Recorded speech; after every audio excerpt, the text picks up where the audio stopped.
It is better to be feared than loved, if you cannot be both. Niccolo Machiavelli. Picture this. It's 7:45 a.m. The office is already humming with fake smiles and carefully rehearsed laughter. A young man, let's call him Daniel, slips quietly to his desk. He's early, as always. His shirt is pressed, his tasks neatly organized. He believes in the script we were all taught. Be nice, work hard, don't make trouble, and good things will come. Daniel works late nights. He helps colleagues without asking for credit. He volunteers for the projects no one wants. He believes almost religiously that the system will recognize his sacrifice. Now imagine the day the big promotion is announced. Everyone gathers. Daniel's heart is pounding. He knows, he deserves it. But when the boss speaks, the name called isn't his. It's the smooth-talking opportunist, the one who barely worked but always said the right things to the right people. Daniel claps politely, his smile brittle. Inside something breaks, and here's the gut punch. Daniel is not unique. He is a mirror of countless ambitious but naive people. I know because once upon a time, I was Daniel. I believed in the fairy tale. Study hard, be good, be patient, stay humble. Success will find you. But what I got instead was invisibility. The harder I worked, the easier I was to use. The more I gave, the more I was overlooked. I became predictable. And in the world of mirror, predictability is weakness. Machiavelli understood this centuries ago. If you are not shaping the game, you are being shaped by it. Let's be brutally honest. From childhood, we are trained to obey. Raise your hand before speaking. Wait for permission. Follow instructions. Don't question the teacher. Don't question the boss. Don't question the system. School doesn't prepare you for freedom. It prepares you for control. It molds you into someone who can be managed, a cog. And cogs don't rise to the top. They spin endlessly until they wear out. This training flows seamlessly into adulthood. Work, pay bills, sit quietly in traffic. Buy things to numb the emptiness. Stream shows to fill the silence. Then wake up and repeat. It feels safe, predictable, comfortable. But comfort is a golden cage. Why does your boss give you just enough to stay, but never enough to leave? Why does society flood you with distractions? Endless content, easy credit, dopamine on demand. Because a distracted, comfortable person won't rebel, won't question, won't risk. Comfort isn't kindness. Comfort is a leash. Ask yourself honestly, have you ever trusted the wrong person and regretted it? Have you ever watched someone less talented leapfrog you because they were more cunning? Have you ever felt invisible even after doing everything right? If yes, then you've already tasted the truth. The world does not reward virtue, it rewards strategy. And here comes your first test. What would you do? You're offered two paths. Path of comfort, stay loyal, work hard, stay predictable. No enemies, no risks, but no breakthroughs either. Path of power. Learn how the game is actually played. Risk betrayal. Risk being called ruthless. But gain the tools to never be invisible again. Which path would you choose? Think carefully. Because your answer decides if you remain Daniel, or if you start transforming into something stronger. Life isn't a classroom. It's not even a marketplace. Life is a theater of war. Not with swords and guns, but with whispers, favors, and betrayals. Imagine walking into the office like a knight entering an arena. Everyone smiles, but behind those smiles are daggers. Everyone claps, but their eyes are weighing you, measuring you, wondering when they can move ahead at your expense. If you don't see the daggers, you are already bleeding. I used to think kindness was my shield, that if I treated people well, they'd treat me well. But kindness without strength isn't a shield. It's bait. It invites manipulation. It attracts users. It makes you a safe target because they know you won't bite back. Machiavelli wrote, Men are ungrateful, fickle, false, cowardly, covetous. He wasn't being cruel, he was being honest. If you build your life assuming people will always be grateful and loyal, you're setting yourself up for devastation. Imagine your closest colleague, the one you trust most, suddenly takes credit for your work in a meeting. Your boss praises them, not you. Everyone believes the lie. Do you? Confront them in public, risking looking petty, stay silent, hoping the truth will come out. Or quietly start building leverage to ensure next time betrayal comes at a cost. What would you do? Here's the first Machiavellian lesson. Stop expecting the system to be fair. Power doesn't play by your moral rules. It plays by its own logic, and it rewards those who understand it. This doesn't mean you abandon kindness. It means you arm it. Kindness is powerful only when it's chosen from strength, not when it's your only option. So here's the dilemma you must face right now. What if the only way to stay kind is to become strong first? Strength protects kindness. Weakness destroys it. And if you cannot accept that, then you will keep clapping like Daniel, watching others rise while you wait in silence for fairness that never comes. This is the first cut, the shattering of the illusion, the recognition that the script you were sold was never designed to make you free. But things get darker, because in part 2, we will dive deeper into the machinery that keeps you predictable. We will expose the subtle manipulations, the invisible chains, and the sweet poison of comfort that ensures most people stay trapped forever. The knives are being sharpened. The question is, will you see them before they pierce? Men are so simple, and so much creatures of circumstance, that he who deceives will always find those who allow themselves to be deceived. Niccolo Machiavelli. Your phone buzzes at 2:13 a.m. It's a text from a colleague. Don't come to the office tomorrow. Things are about to get messy. Your heart drops. You scroll through your emails. Whispers of restructuring. A project suddenly reassigned. Meetings canceled. By the time the sun rises, the truth is clear. Decisions have been made in rooms you were never invited into. You thought loyalty, effort, and honesty would protect you, but in one night, the illusion shatters. The first time I realized how easily I could be cut out of the game, it felt like being pushed off a stage mid-performance. One day I was the star player. The next, I was irrelevant. I learned the hard way. People don't have to attack you openly to erase you. Sometimes all it takes is silence, a closed door, and your name not being mentioned. And that's when I remembered Machiavelli's cold truth. People allow themselves to be deceived because they want to believe the story is fair. Manipulation works because it doesn't feel like manipulation. It feels like normal life. Advertising doesn't scream, "You're insecure." It whispers, "This car proves your success." Politics doesn't say, "We're exploiting you." It warns, "Without us, your enemies will destroy you." Relationships don't always say, "Obey me."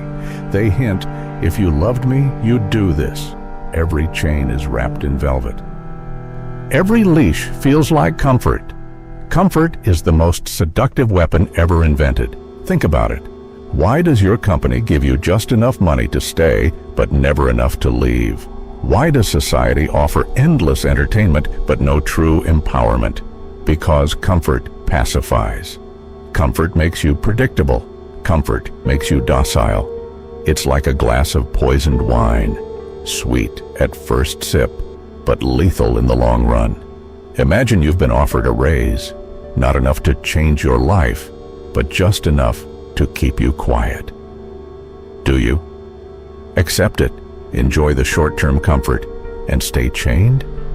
Refuse, risking conflict, but demanding more. Or quietly take the money while building something of your own on the side. What would you do? Not long ago, a young startup founder was celebrated as the visionary behind a booming company. He trusted his co-founders like brothers. But once millions in venture capital flowed in, those same brothers voted him out. He went from CEO to unemployed overnight. Why? Because money shifted the balance of loyalty. Machiavelli would have smiled grimly. Loyalty exists only while it serves interest. When interests change, so does loyalty. The most dangerous chains are not made of iron, they are made of habits. The daily commute, the paycheck cycle, the subscription auto payments, the scrolling that numbs your evenings. These chains don't lock you in a dungeon, they lock you in plain sight. And worst of all, you clasp them on yourself. Suppose tomorrow your boss offers you a long-term contract. On the surface, it looks like security, but the fine print ties you down, reduces your flexibility, and prevents you from building anything outside. Do you sign immediately, grateful for stability? Refuse, risking unemployment but keeping your freedom, or sign? While secretly planning your exit strategy, what would you do? History is full of rulers toppled not by enemies, but by allies. In recent years, we've watched presidents, prime ministers, even CEOs betrayed from within. Those who once pledged loyalty suddenly turned cold, calculating that it was more profitable to switch sides. Machiavelli captured it perfectly. The promise given was a necessity of the past. The word broken is a necessity of the present. The betrayal didn't come from outsiders. It came from those closest because they knew the secrets, the weaknesses, the cracks in the armor. Here's the problem. When you first see this game, you recoil. You tell yourself, I don't want to play like that. I'll stick to honesty and goodness. But morality, when defined by others, becomes another tool of manipulation. If you were a loyal employee, you'd do this. If you really loved me, you wouldn't question me. If you were a good person, you'd sacrifice for me. See it for what it is, morality weaponized. Your closest friend comes to you with a request to cover for them at work, to take the fall for their mistake, to keep silent about something that could harm you but save them. Do you agree because you don't want to lose the friendship? Refuse and risk being called selfish or disloyal? Or agree outwardly while preparing quietly to protect yourself if they betray you? What would you do? Imagine comfort as a velvet theater seat. You sink into it, warm, soft, pleasant. The lights dim, you feel safe, entertained, content. But then you realize the show isn't for your benefit. It's a distraction. Behind the curtain, your real future is being auctioned off. You clap at the performance while your freedom slips quietly into someone else's pocket. That is how comfort kills. I once thought I could outwork manipulation, that if I just doubled down on effort, the truth would shine through. But the truth never shines through by itself. It has to be projected, controlled, shaped, framed. And those who control appearances always win over those who rely on reality alone. That's the shattering of the illusion. The world is not built on fairness. It is built on perception, manipulation, and control. But what I didn't realize at the time was that betrayal wasn't waiting in some distant future. It was already moving quietly around me. Not from an enemy, but from someone much closer than I ever imagined. And when it struck, it almost destroyed me. The promise given was a necessity of the past. The word broken, a necessity of the present. Niccolo Machiavelli. It was a Tuesday morning, bright, ordinary, nothing unusual. I walked into the office and a colleague greeted me with a smile. We shared a joke about the coffee being terrible, and for a moment I felt at ease. But an hour later I learned he had spent the weekend whispering to the boss that I was overwhelmed, that I was struggling to deliver. He didn't stab me in the back. He smiled at me while pressing the knife slowly in. That's when it hit me. Betrayal doesn't announce itself. It hides in routine, in small talk, in familiar faces. By now, you've already seen the illusion crumble. Now it's time to face the battlefield for what it is. Not a battlefield of swords, but of pauses that make you doubt yourself. Smiles that hide agendas. Promises that expire the moment they stop serving someone's interests. Every room you walk into, office, family gathering, political debate, even a relationship, is a silent battlefield of minds. And if you don't know the rules, you're not neutral. You're prey. I once worked under a director who never raised his voice. He didn't need to. He used silence like a blade. He would stare across the table just long enough to make people squirm, drop half-finished sentences like landmines. Interesting. We'll see if this approach lasts.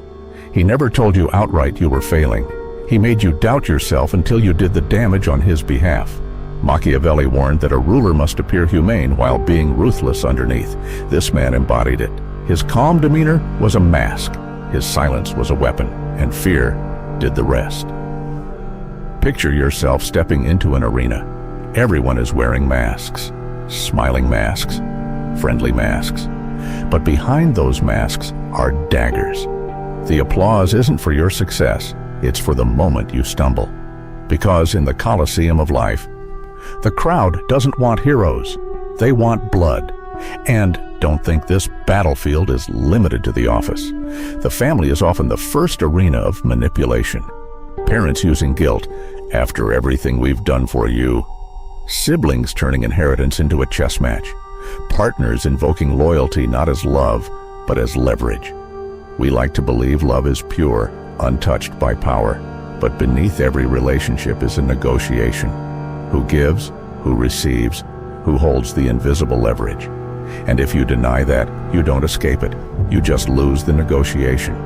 Your sibling asks you to temporarily give up your claim on an inheritance, promising they'll make it right later. You know they're persuasive and the family is watching. Do you agree for the sake of peace, refuse and risk being labeled selfish, or agree outwardly while preparing your own leverage to ensure you're not erased? What would you do? This is where most people fail. When faced with manipulation, they retreat into morality. They cling harder to honesty, to loyalty, to rising above. They tell themselves, if I stay true to my values, I'll win in the end. But ask yourself, how often has someone used morality not to uplift you, but to bind you? If you were a good friend, you'd do this for me. If you really loved me, you wouldn't question me. A loyal employee doesn't complain.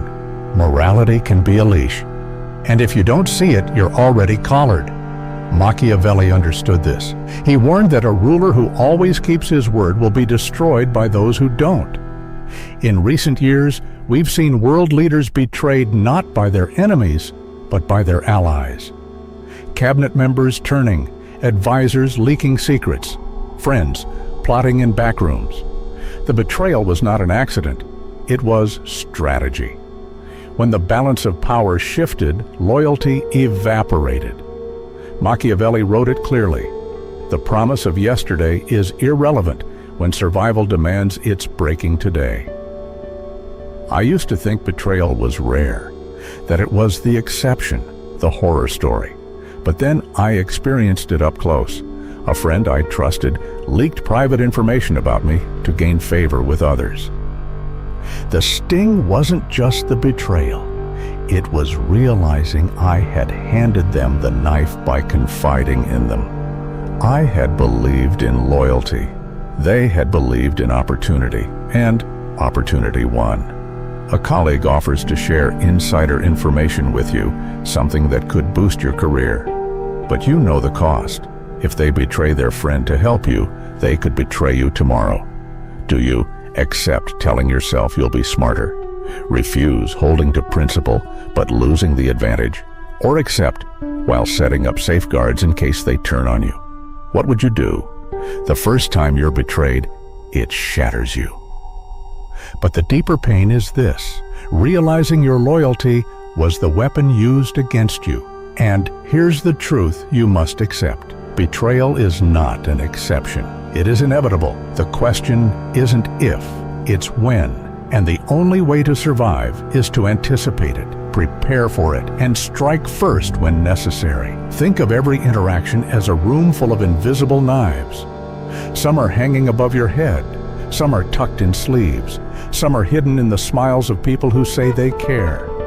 You may not see them today, but tomorrow one will fall, and if you don't prepare, it will pierce your back before you even know it's there. You overhear your boss being fed lies about you by someone you trusted.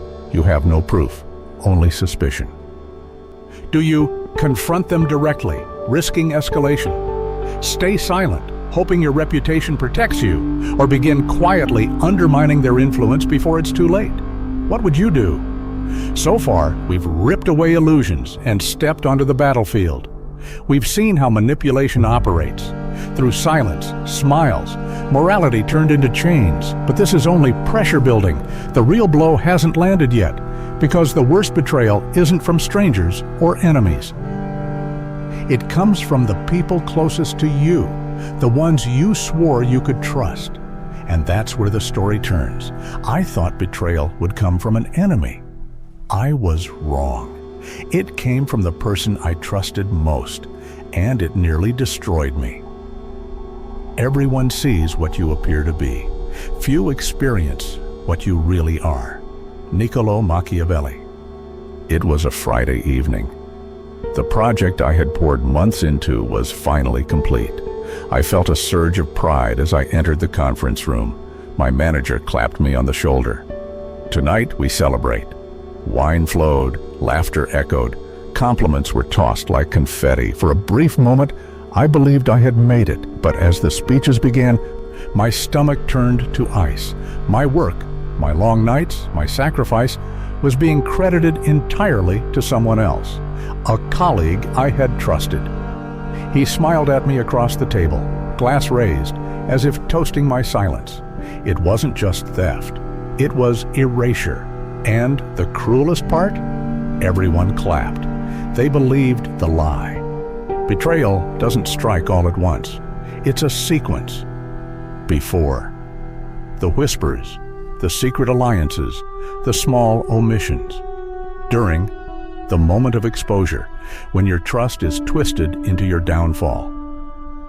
After. The silence. People avoid eye contact. They know, but they won't intervene. You sit at the banquet table, drinking poisoned wine. You don't die immediately. You watch the room applaud while your reputation burns. That night, I went home and stared at the ceiling until dawn. Rage burned in my chest, not just at him, but at myself. Because deep down, I had seen the signs. The flattery too sweet, the questions too probing, the sudden eagerness to help with my work. I had ignored it because I didn't want to believe someone close could be preparing the knife. Machiavelli was right. Appearances are everything, and I had been blinded by them. Imagine your closest ally takes public credit for your work. The promotion, the praise, the spotlight, all stolen. Do you call them out immediately, risking being seen as bitter? Stay silent, waiting for truth to surface, though it may never? Or begin plotting quietly, building evidence, preparing to strike back when it matters most? What would you do? Consider the influencer whose trusted manager leaked financial records, exposing shady sponsorship deals. Overnight, millions of followers vanished.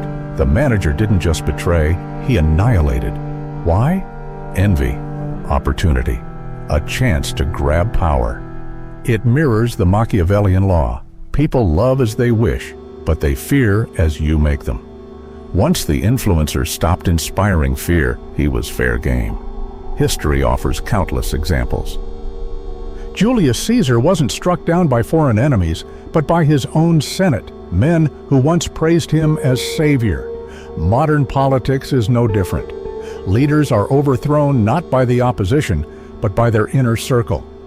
Allies who sense weakness become executioners. Machiavelli warned rulers to guard against flatterers and to keep allies in check. The moment you appear too secure, you invite betrayal. Why does betrayal sting more than open hostility? Because betrayal forces you to question your own judgment. If you can't trust those closest, can you trust yourself? And once self-trust cracks, you're paralyzed. You hesitate. You second guess. You lose the sharpness that power demands. Betrayal doesn't just wound you externally, it hollows you internally. Betrayal is not a sword to the chest. It is a banquet toast with poisoned wine. You raise your glass, smiling. You drink. And only as the burning begins do you realize the betrayal was planned long before the feast. This is why betrayal devastates, because it's staged as celebration. Imagine discovering your business partner has been secretly siphoning profits. By the time you find out, the money is gone, the investors believe them, and you look like the liar. Do you? Confront them head-on, risking total collapse? Stay quiet, trying to rebuild slowly while pretending nothing happened? Or strike back with their own tactics, using perception, influence, and alliances to turn the tables? What would you do? After my own betrayal, I had two choices: collapse or adapt. For days I considered quitting. I wondered if perhaps being too nice had doomed me from the start. But then I realized quitting would only prove them right. So I began studying, not just Machiavelli, but history's most ruthless operators. I learned that betrayal is not the end. It's initiation, a violent baptism into the world of power. Everyone gets betrayed, but not everyone rises after. A rising startup founder once bragged about his loyal co-founders. Months later, those same co-founders ousted him in a boardroom coup. He went from CEO to exile in a single day. Sound brutal? It is, but it's also timeless. Machiavelli's principle plays out again. Appearances of loyalty are masks. Beneath them lies only shifting interest.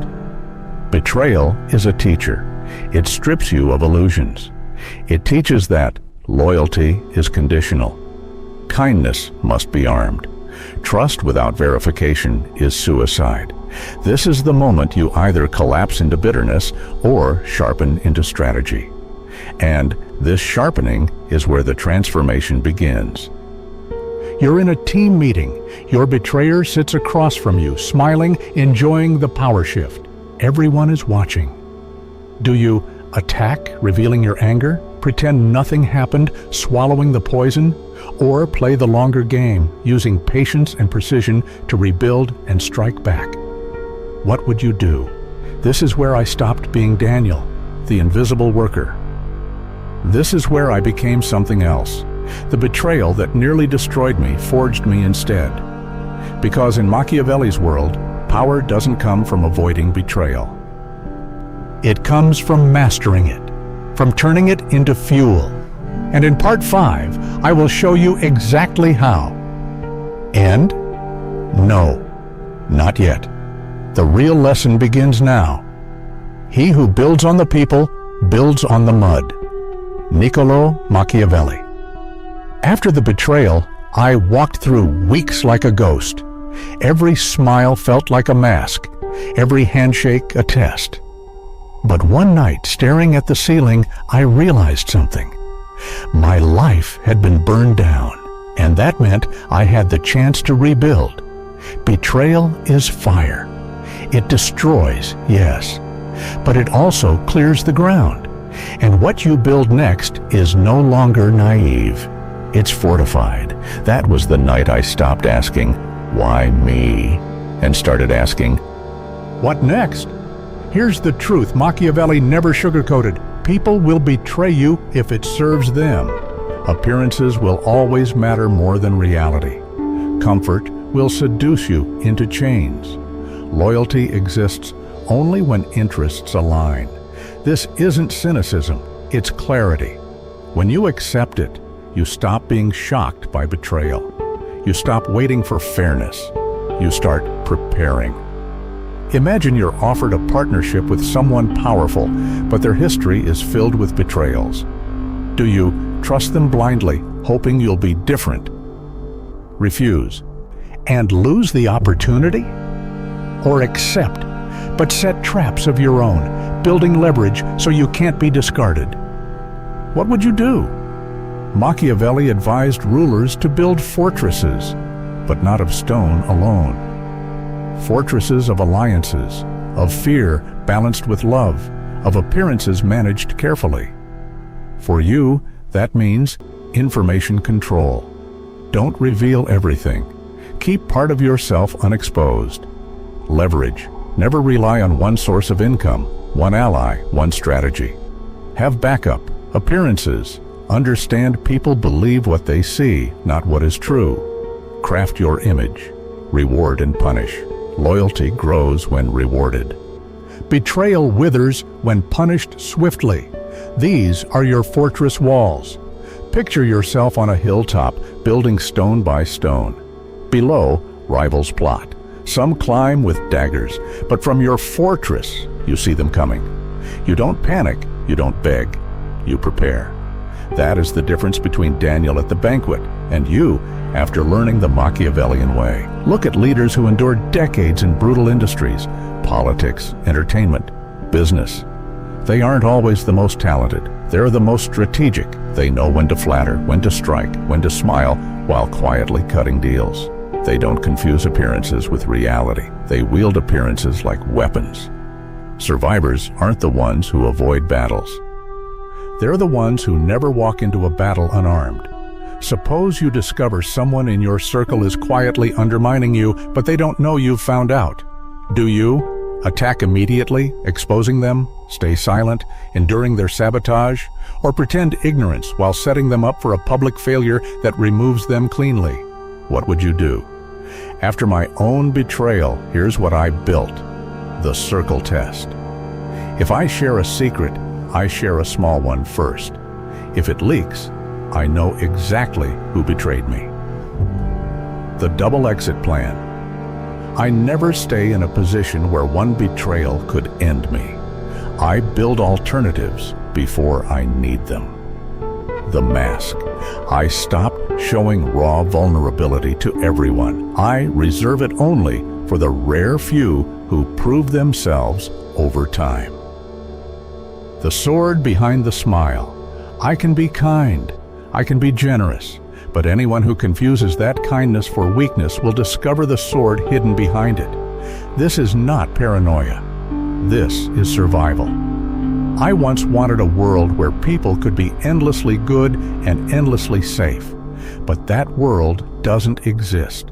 What exists is this. People are driven by fear, greed, envy, ambition.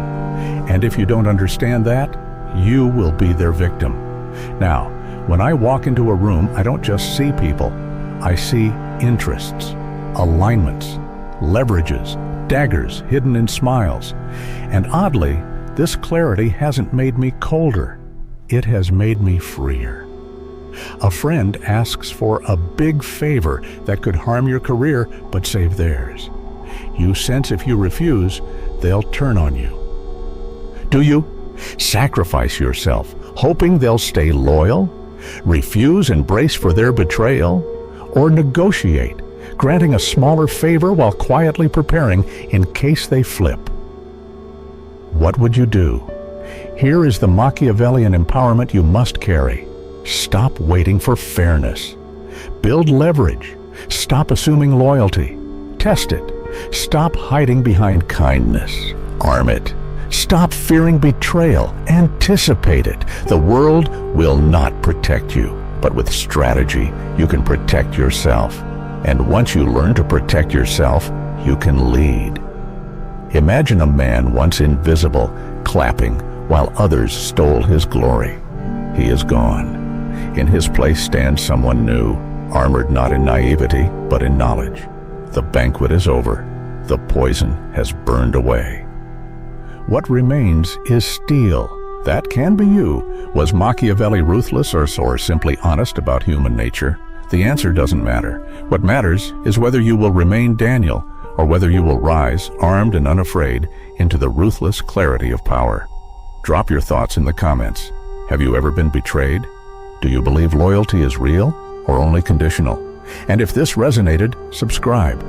Because this is not the place for fairy tales. This is the place for the truth.